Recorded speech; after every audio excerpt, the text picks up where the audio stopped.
Hi guys, welcome back to the channel. Today we're going to be working on a 2015 Jeep Rubicon with about 70,000 miles on it. It's developed a check engine light, which is indicating that it's got a bad fuel injector. So we're going to change all of the injectors out today on this engine, and we're going to be using the genuine Mopar parts instead of the aftermarket. See how that turns out. So with that being said, let's get into the video and I'll show you what's going to be needed today.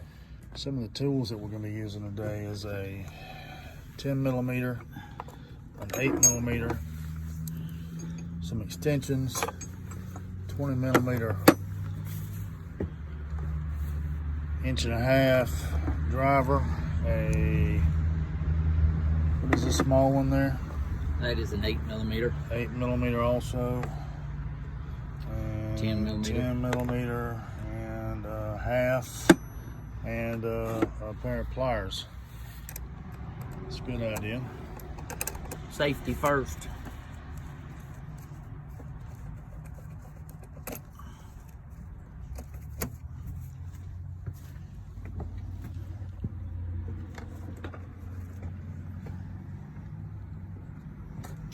Engine cover there just pops off. It's just held on by a couple of clamps.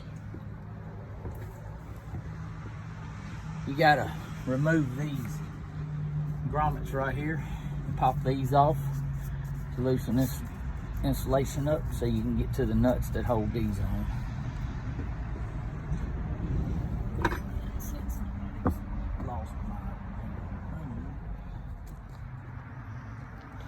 A little grommet remover here. Pop the grommets loose to where we can move some of these pieces out of the way.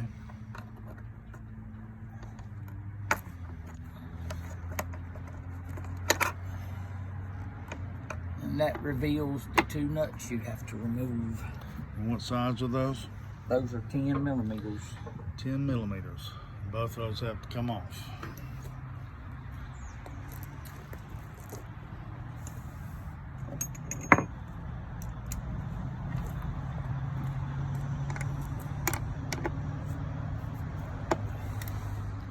Now we're going to be, we've got the top cover off and got those brackets removed. Now we're moving down here. We're going to take this fender liner off. We're not going to remove it. We're going to loosen it where we can pull it back out the way. Yeah, there you go. So we're just going to take a 10 millimeter right here and loosen that up.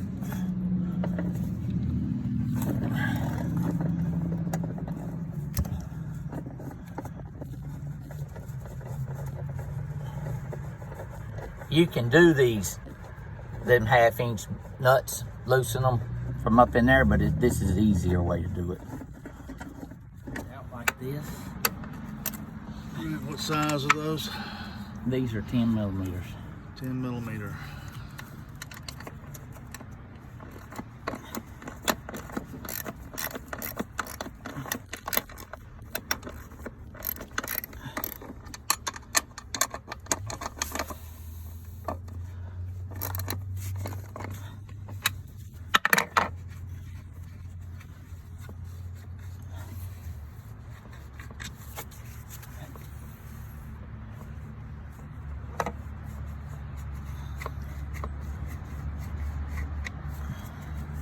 And that lets that swing loose like that, because we loosened those nuts up down there. Okay. All right, now we're going to be removing the air intake.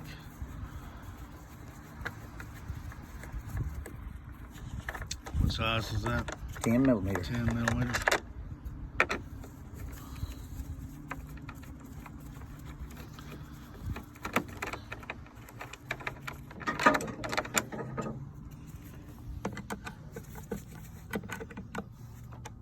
.10 millimeter and a flat blade screwdriver.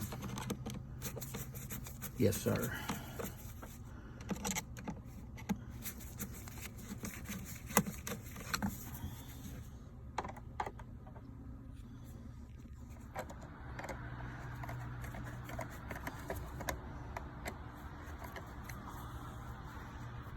We gotta move this hose here. That hose has to pop off. PVC valve hose. Yeah. You have to pop this one off. They just pull back, no clip or anything on those, they just slide off.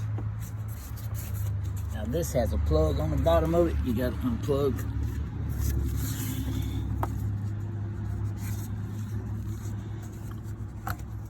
Just unplugs like that. Is there a clip to it? Clip is right there. Okay. Just depress that in and pull. Yeah.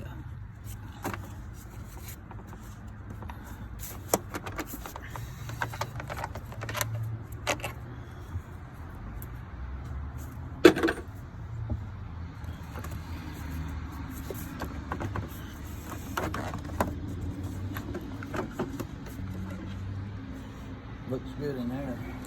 Filter looks good. Piece of crap. Doesn't really have much for use. This my little clip's missing on there. The clip that holds that in place when it locks in, that's missing. It's supposed to have one of those red things on it. It's like it might have been off before then. That's what I'm thinking. Just using a little pick tool to ease this back. Pull this off. This has to come loose. This bracket here has to come off. That bracket has two 10mm on it also.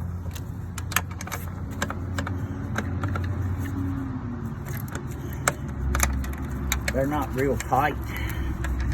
I mean, they're snug, but they ain't gotta be torqued on there or anything. Make sure you don't drop nothing. Yeah, if you drop it, that might be a little... Especially if you're working outdoors like we are.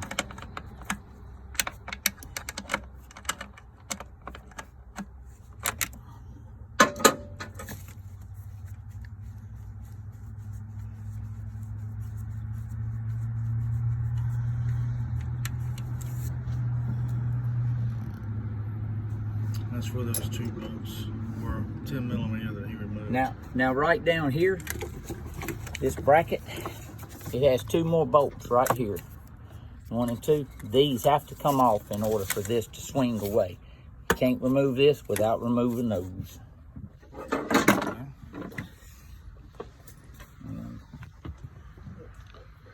And that's those two, you see them here, here, and here. And they have to come off completely for that to swing.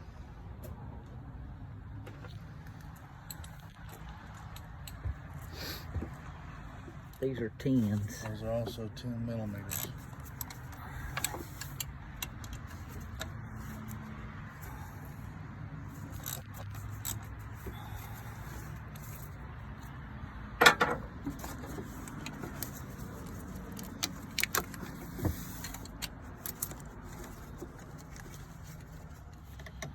Okay, we've got the bracket swinging free down at the bottom, as you can see, and he's removing a few more grommets on the top half of the intake that holds a wiring harness in place.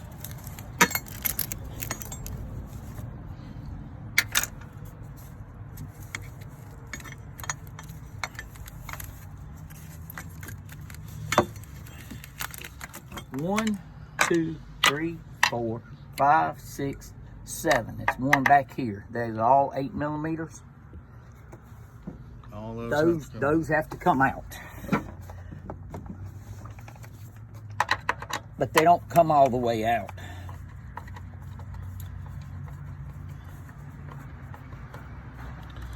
They have a locking washer on the end of them where they don't pull all the way back No, out. they pull up in. They pull up into the whatever that's made out of, fiberglass, and just kind of lock them in position. So when you go to put it back on here, they're not in your way.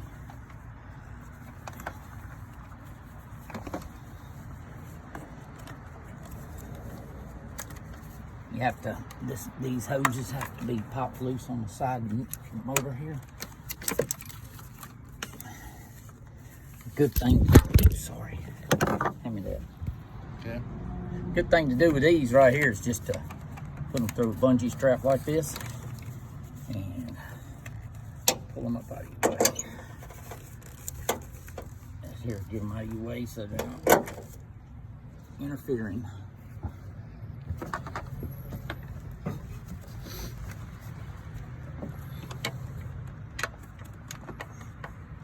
If you don't want to use a nut driver or ratchet, you can also use star bits on these down here. I prefer the nut driver myself.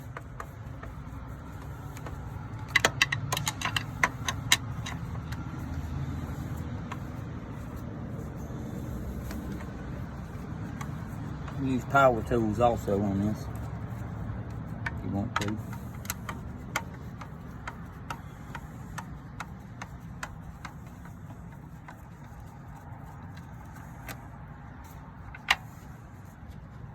Pull that up, lock them in place like that.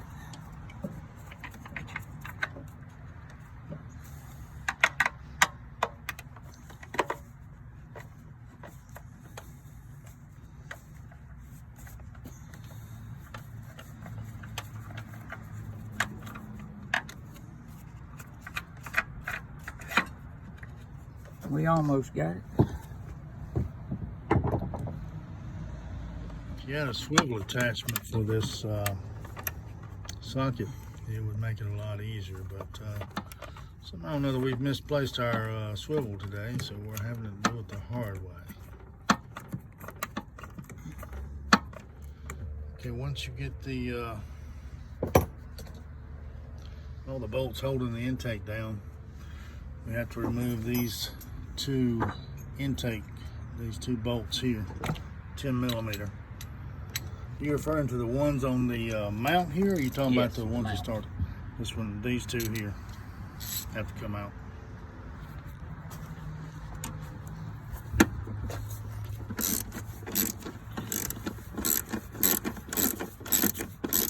And don't drop them.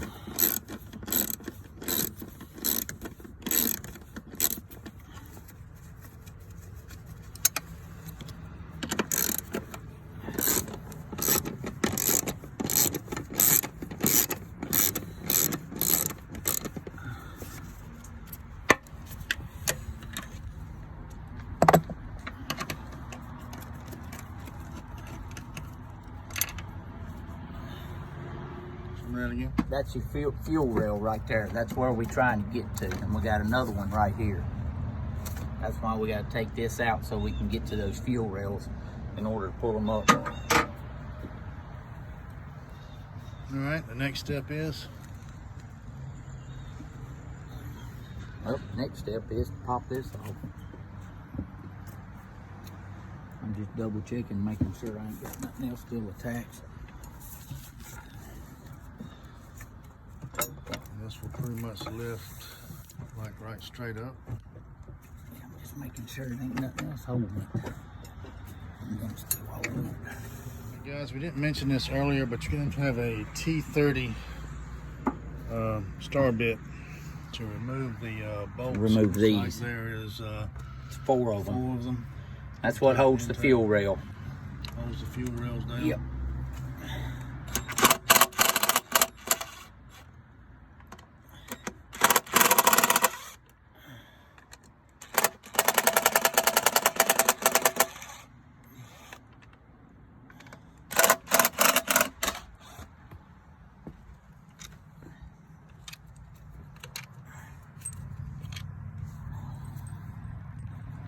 All four of those bolts removed, and that should have freed up the fuel rail.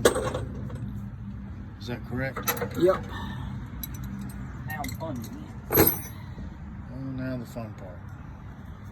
I find that the hardest part on the fuel injectors, that in my experience, is that getting these things to unplug is the hardest part. That's my experience. If anybody's got any tips on how to make it easier to get these unplugged, send us a message. I'd like to know.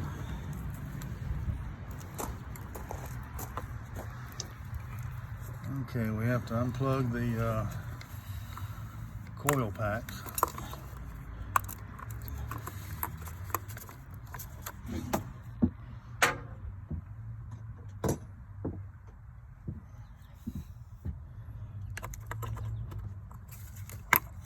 Got two more grommets.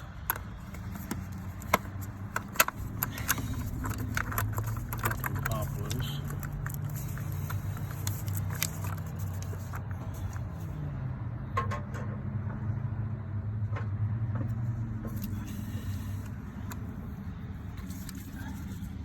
I think I'm gonna leave that on there.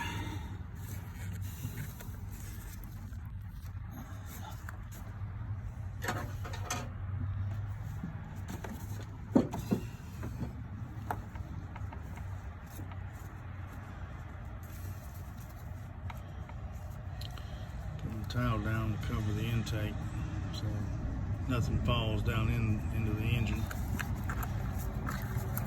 just as a precaution. As you can see, the fuel injector connections are those red tips down there. And when you pull them out, you're gonna get some gas. It's gonna spray. Some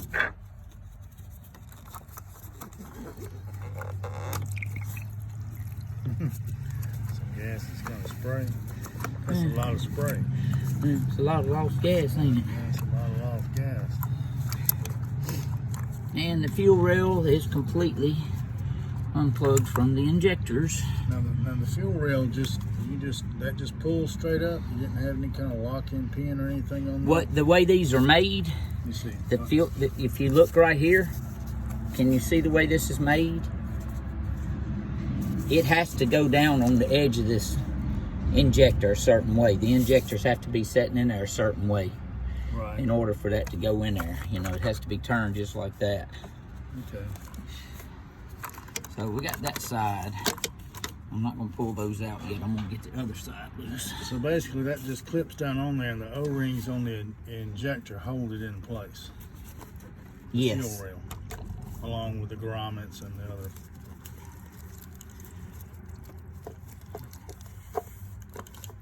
Oh, really smells like gas now. Yeah, we're getting a buzz out here. Yeehaw, remember when we was kids, you used to hear about people sniffing gas. Now they want to sniff everything else and eat Tide Pods. Sniffing gas is bad enough killing all the brain cells. Glad I never did it. And that one's free. So this lay over here like this. And that's pretty much the There's your fuel rail. Now comes the fun part. Getting these injectors completely out. This side, it's really hard to get out because the great engineers that designed this Jeep decided to put this bracket in the way. It's got two little bolts back over here that unless you take this out, you're not getting to them unless you're a miracle worker. So I just leave it on there and I'm gonna get some channel lock pliers. And this is what I'm gonna use to pull my injectors out.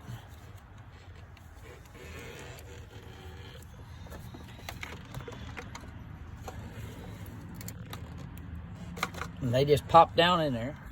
All right, Mr. Smarty. You're making me look like a dummy. It's not hard to do, though, is it? Now, you pull the red piece out and depress the black clip, and they pop off. There we go. We knew we could figure it out. This in here's, it's hard to get. Just lift those little O-rings out.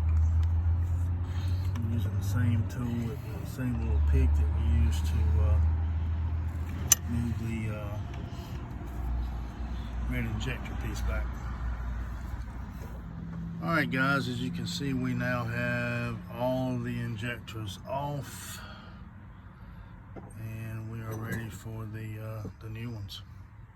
So let's get to it. Okay guys, as we said before, we are going to be replacing these injectors with the OEM factory injectors. We've tried the aftermarket injectors on other vehicles and just haven't really had a lot of success. We find that there's fewer problems when you go with the OEM version. They may cost a little bit more, but you'll save in the long run in time and redoing the operation. On another vehicle, we tried some OEM parts from Amazon. The injectors claimed to be new, and all 6 were only $125. This pack here of 6 was right at $700. So you can see there's a great big difference. So, you know, you get what you pay for. Like I say, we tried those OEM injectors before and they might have been cheaper, but they weren't worth a crap.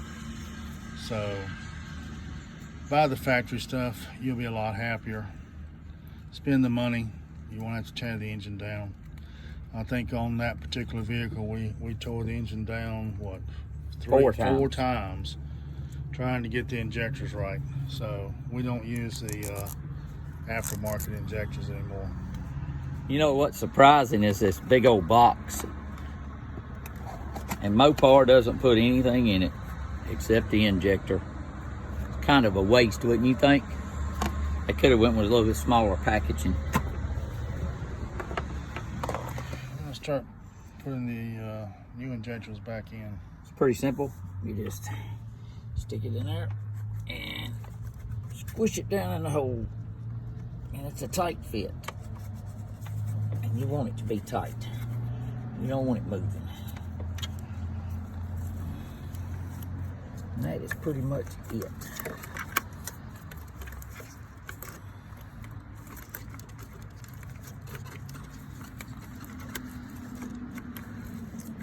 I'm gonna do on these here, I'm gonna go ahead and plug the injector into those to make it a little easier so I don't have to work as hard. All right, as you can see, we've got all 3 of the injectors on the this side of the engine plugged back in and pushed back into their spots. So we'll move over to the other side. All right, guys, we're moving over to the hard side now.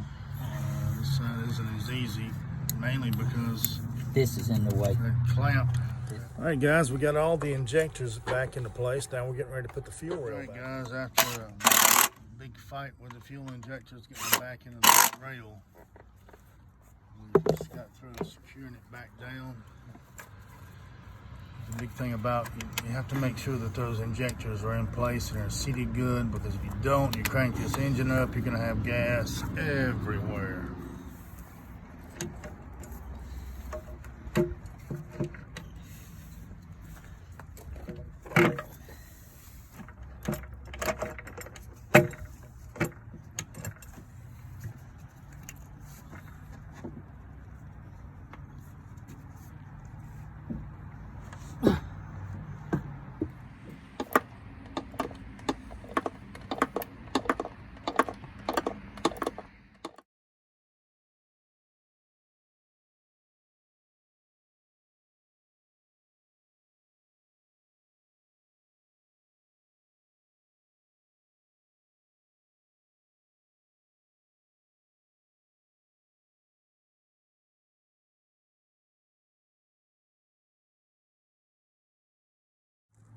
All right, guys, we got the injectors installed, got the hood down, got all the parts back on, and we're gonna fire up. So let's see what happens.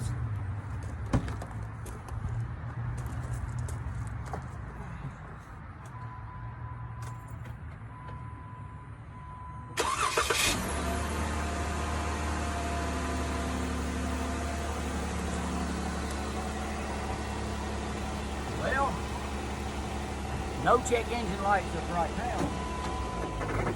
We're gonna take her down the road and see what it's like. Started out with a check engine light with a misfire on cylinder 4, and then it went to a misfire on cylinder 5.